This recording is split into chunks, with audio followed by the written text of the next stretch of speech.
ఏదో ఇంకా మేము బీజేపీ వాళ్ళం కదా, వీళ్ళకి ఇదే పని, పొద్దున్న లేస్తే హిందూ ముస్లిం అని అంటారని మమ్మల్ని కొంచెం విమర్శ చేస్తారు. నాకు తెలుసా బాధ ఎట్లుంటుందో, కానీ నేను ఒక నిజం చెప్తున్నాను వినండి.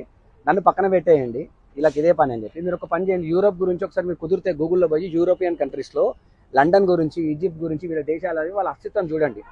When this people Pakistanis and Bangladesh వాళ్ళు ఎంటర్ అయిన తర్వాత వాడు నేను యూరోపోన్ అని చెప్పుకోకుండా చేసి పడేసిర్రు. అంటే వాళ్ళు ఆక్రమించేసి లిటరల్గా వాళ్ళ సంస్కృతిని ధ్వంసం చేసిర్రు. వాళ్ళకి అది చేయడానికి ఒక 100 years టైం పట్టింది. ఇప్పుడు నెక్స్ట్ టార్గెట్ మన భారతదేశమే. మన స్కూల్లో ముందట పాలకోవా అని 10 రూపాయల కోవా అమ్ముతున్నారు. మీరు వెళ్ళి ఒకసారి చెక్ చేయండి. ఆ కోవా అమ్మేటోడు వాడు ఖచ్చితంగా బంగ్లాదేశీ వాడు, పాకిస్తానీ వాడు ఉంటాడు. ఆ కోవాలో మన పిల్లలు ఆ కోవా తింటే పిల్లలు పుట్టకుండా అది మెల్లమెల్లగా ఒక కెమికల్ కలుపుతున్నారు. ఆ కెమికల్ పిల్లలు మన వాళ్ళు కన్జ్యూమ్ చేస్తే నెక్స్ట్ వాళ్ళు పెద్ద అయినాక వాళ్ళ పిల్లలు పుట్టారు. మనందరినీ కూడా మనమందరం పోయి లొట్టలేసుకుని కొన్ని ఆహారాలు తింటున్నాం, కానీ మన తెల్ల పుట్ట మనది ఒక పెద్ద, అంటే మనకు పిల్లలు పుట్టలే అంటే మీరు అర్థం చేసుకోండి. ఇక హిందూ ధర్మం ఖతమైపోతుంది. తర్వాత దాన్ని అంటే చాలా మంది ఏంటంటే మీరు రెచ్చగొడుతూ మమ్మల్ని అంటారు. నిజంగా మేము రెచ్చగొడతలేము.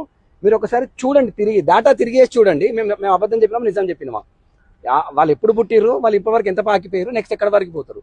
సో అప్రమత్తంగా ఉండాల్సిన సమయం అయింది. మీరు మాట్లాడుకోండి, ఇది అబద్ధమా నిజమా మీరు ఒకసారి డిసైడ్ చేయండి. సారీ మీ స్పోర్ట్స్ ఆపిన